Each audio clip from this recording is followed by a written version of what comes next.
Hello everyone, welcome to our Let's Play series of Pillars of Eternity 2. This is Colonel RPG as usual, and I'm very happy that you're chose to join me today as we continue with our conversation with the gods here. So let's move on. But I will bear down upon Aethys with all the heat and fury of the earth, if I must. Thousands of Kith will die. The death of thousands now could prevent the death of millions later.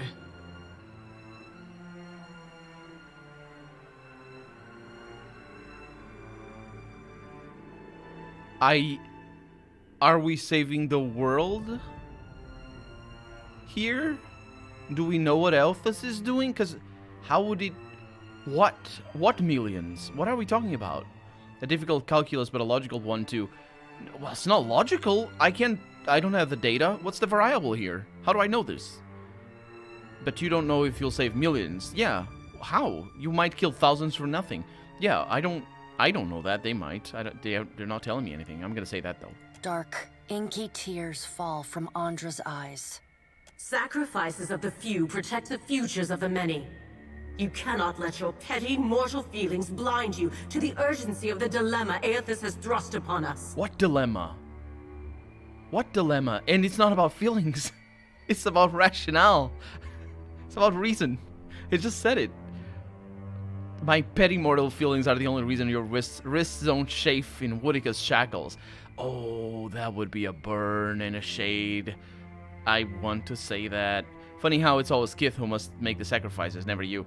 That just goes back to what I was saying before. I'm gonna say that. I'm gonna throw some shade here. You will mind upon whose ground you tread. The pallid night watches you with keen, predatory eyes. The deep, bellowing cry of an aurochs shakes the ground beneath your feet. The cry drones on and on, a moan without end.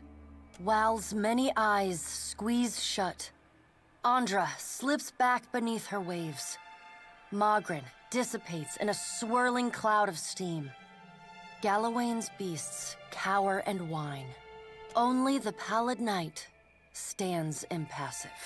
My end comes to all things in time. Of course, Rimmergand. I couldn't think of who he was.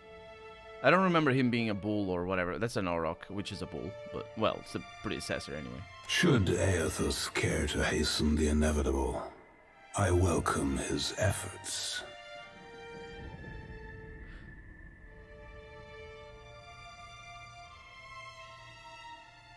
What could Aethys possibly gain by destroying your aura? Aethys seeks a slate wiped clean. Freedom from the endless revolutions of Barath's wheel.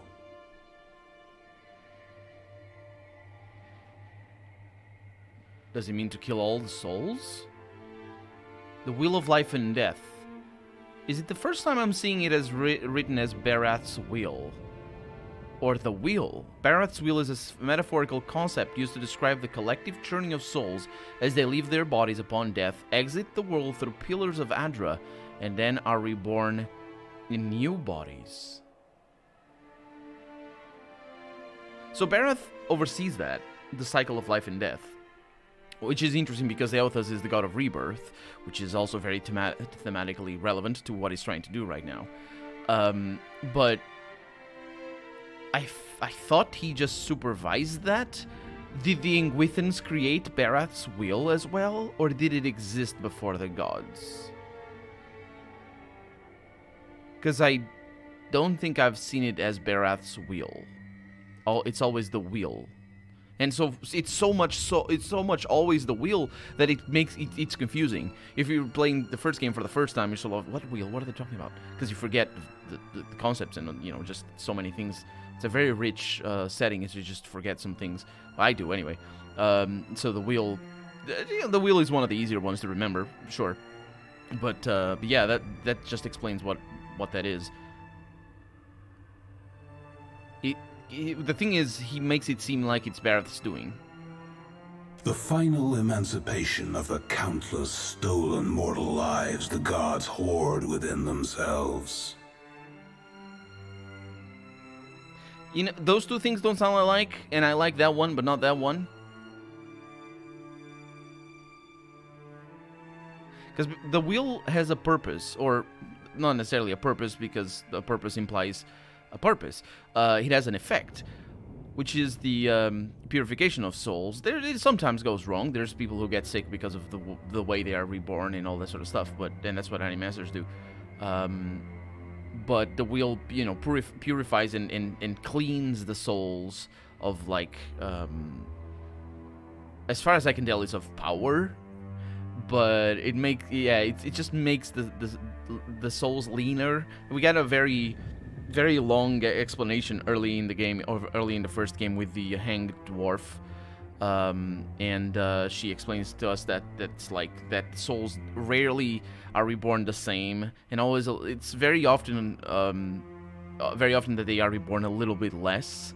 But she explains it in a way of purifying, in a way sort of making it more streamlined, the soul or whatever. So I'm not really sure how that works. It would make sense that sense of entropy, by the way, he is the god of entropy, but that sense of entropy of the souls just sort of losing after the long cycles, that they are feeding the gods and going into the wheel. But that could be a side effect, or it could be just happy coincidence. I'm not really sure. The Child of Light will not choose the hour of my death. Magrin tests the edge of her broadsword with a smoldering finger. That's not a broadsword. He sows chaos in his longing for a radiant dawn. So much will be lost in the cacophony of fear his actions inspire. The crack of thunder rends the air. The gods fall silent. We can wait no longer to act. Speak with him, Watcher. Discover what it is he plans. Sound like I have a choice. To live is a choice, and you yet draw breath. Drink deep of the air, Watcher. We have work yet to do. The warmth of the pallid night's breath blows soft on the back of your neck, though she stands nowhere near you. Water begins to creep across the floor. It swells, runs swiftly, and catches at your ankles. You scrabble at the tiles, but it's no use. The current's pull drags you off the edge of Bareth's realm, and into the fathomless beyond. You splash down in water so dark you can't see the bottom. Then, the water recedes, gone like a dream upon waking. The hard wood of your cabin's floor presses against your spine. The gods are gone, but you remain.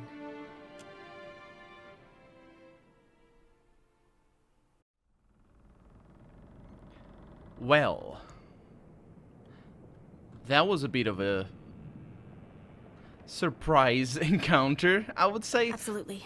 I'm also alone, and Of course. My lady? hello. What do you...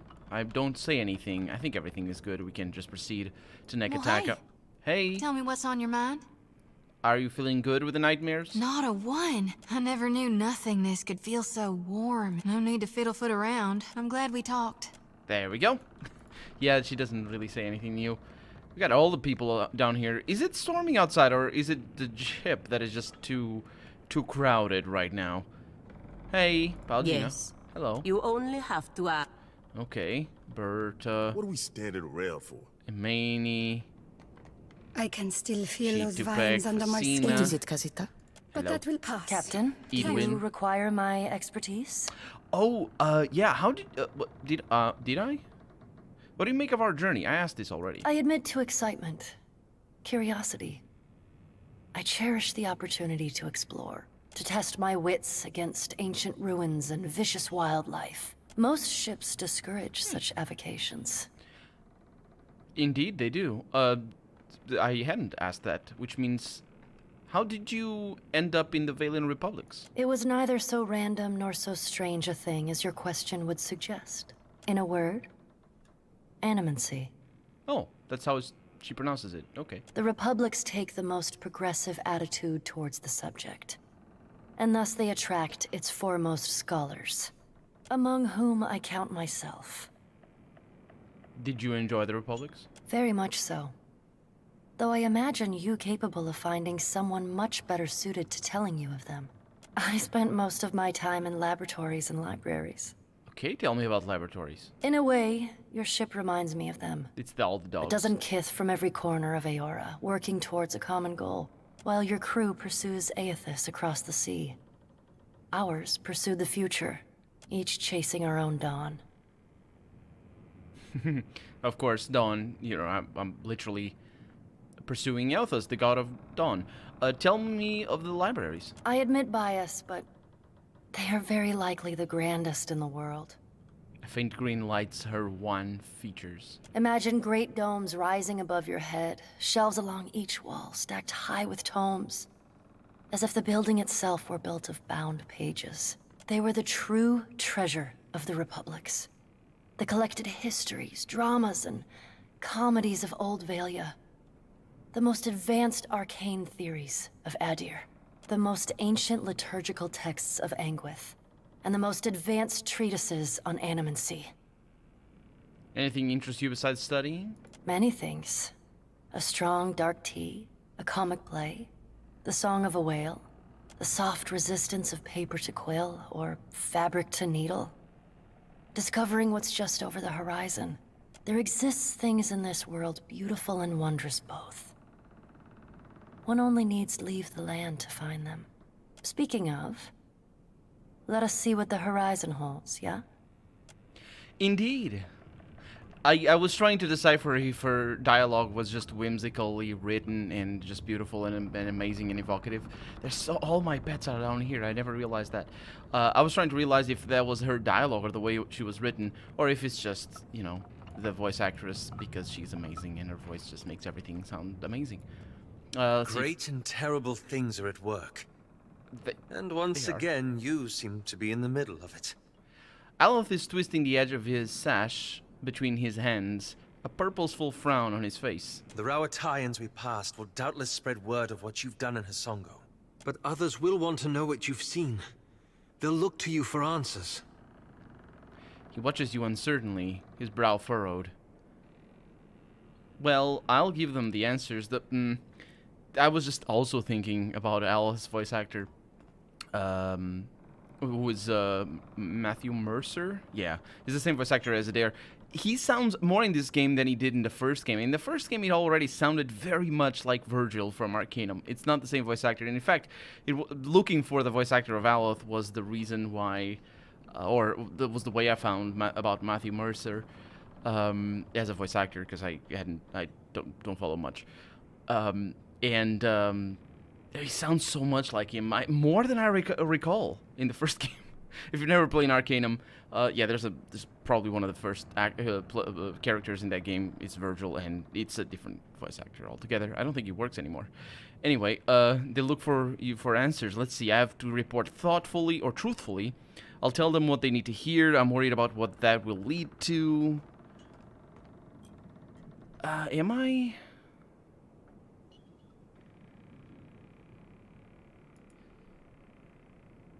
What I say makes no difference.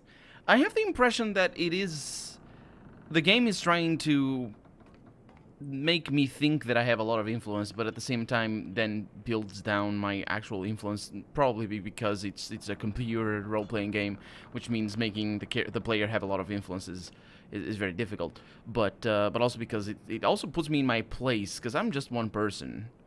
And, yeah, thinking that I'm gonna change the world. Yeah, well, there's 3 empires at each other's throats right now. 4, if you count the Principe, as an empire separate from Nekataka and the Huanga. But, I have to report truthfully, I'm gonna say. You make it sound so simple. He spreads his hands in exasperation. Pallegina holds up her hand, rubbing the tip of her middle finger against her thumb and nodding. Don't you worry what will come next? What events you might move forward? And Pallegina again agrees. Aloth wasn't like this in the first game.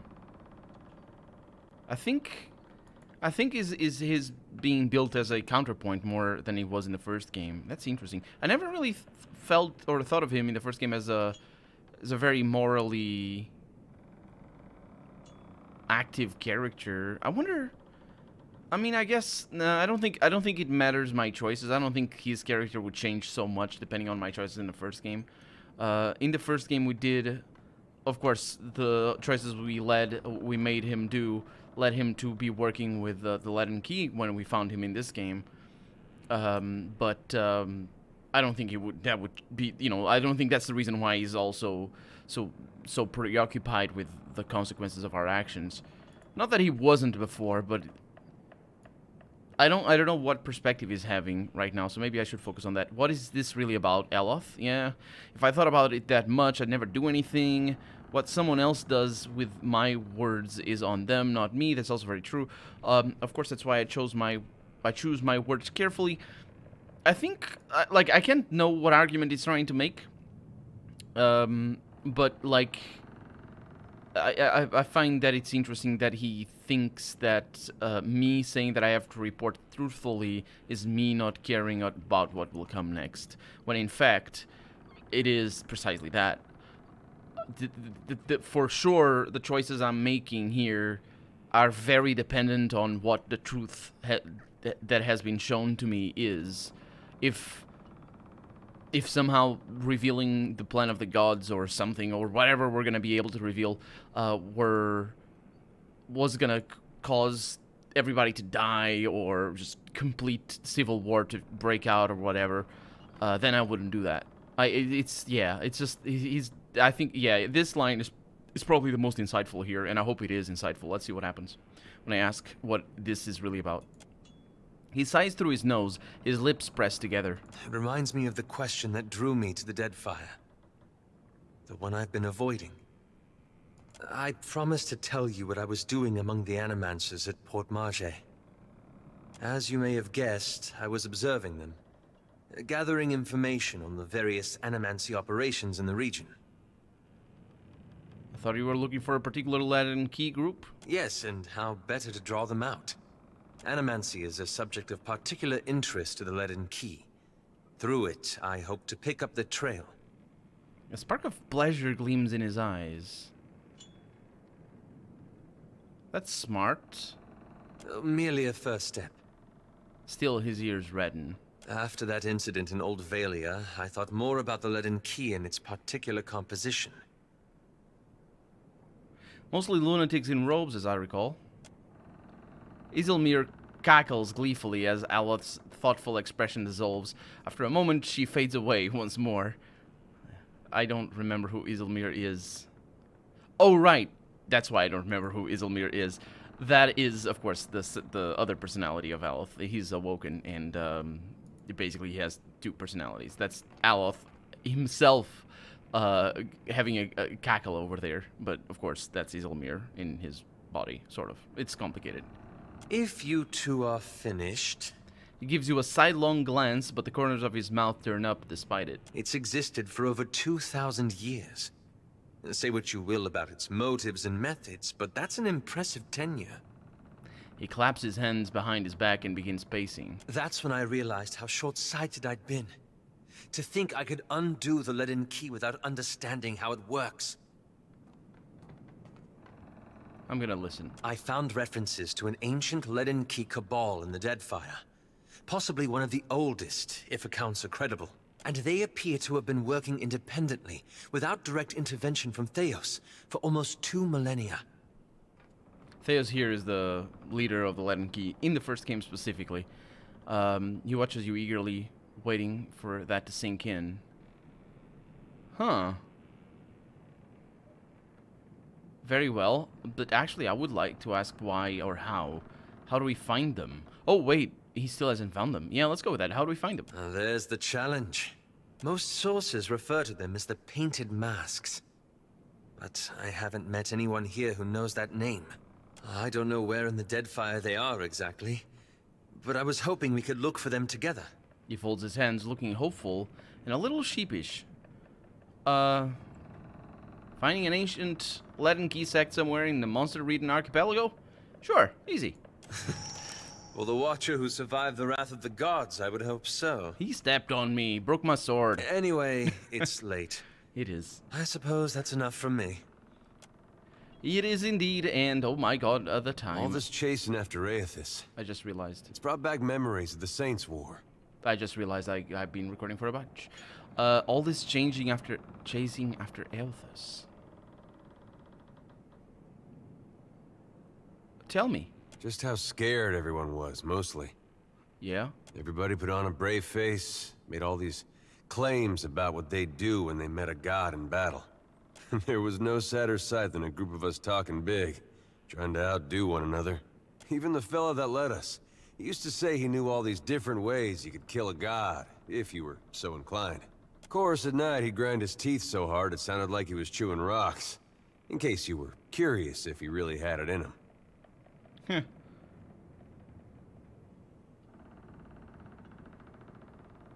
Woodica couldn't stop me. Neither can Aethys. See, when you say it, I'm more inclined to believe it. Or at least to believe you believe it. Point being, the prospect of facing a god makes cowards of most all of us. Now, here I am again, on my way to meet Aethys. And he says again because, of course, he fought against Aethys. And there's the whole storyline with his brother as well. His eyes flick upward, either a gesture towards the Dawn Stars, again, referred to as the Dawn Stars, not the children of the Dawn Stars, but I think that's an abbreviation, or an eye roll. Some ways I feel the same. Edgy, sick in my gut. But it's different this time. Might be because of you. It's half muttered, spoken not quite in your direction. Because I feel like one of those soldiers you marched with. Or that's because you never went to war with someone like me on your side. He actually did. He did. He fought, well, I guess, sure, whatever, he didn't. But he did. We fought for Cadnua. We had the battle in, I don't remember the name of the place, but in the second expansion, you get, very early in the expansion, you get, actually, it's very early in the game altogether. But, like, the moment you install the second part of the expansion, you get a battle for Cadnua. It's being challenged for you and all that sort of stuff. Yeah, that's because you never went to war with someone like me on your side. Reckon I haven't. You could have let it all end back at Cadnua, or even Gilded Vale. But you're still going, even knowing where we're headed. Haven't forgot who you are. Maybe you're not the most genuine of souls, but you've been in the right when it's mattered. At least the way I see it. There's part of me thinks we aren't gonna make it out of this. When I get to thinking like that, it helps to remember how you've held together. What do you think? We gonna survive all this? He asks it with a smile, but it fades fast. Are we gonna survive all this? Huh. I don't have any idea. I sort of have hopes for what the storyline is gonna take, where the storyline is gonna take us. But I think many of those hopes have been dashed with the last conversation that we had. It's been taken towards, I don't know. All I know is I'll have plenty of rants. Let's see if I can go with some, not rants, I mean rambles. Let's see what I have over here. Believe it, I'm not done living yet. What matters to me is that we face our challenges head on. I think I already failed at that one. Are we gonna survive all this? Did I die? I didn't die. No, we've made it this far. I think there's a chance. Yeah, I'm gonna go with this one. What matters to me is that we face our challenges head on. There's something about that. Speaks to me. Maybe that's what it was I was noticing. Yeah, I go back and forth myself. Every time we see one of those big footprints, it reminds me not to get too excited. There's a good chance we die out here, halfway across the world from anywhere I ever called home. Hideir's eyes trace a nomadic path as he looks at your surroundings, seeming never to find a comfortable place to settle.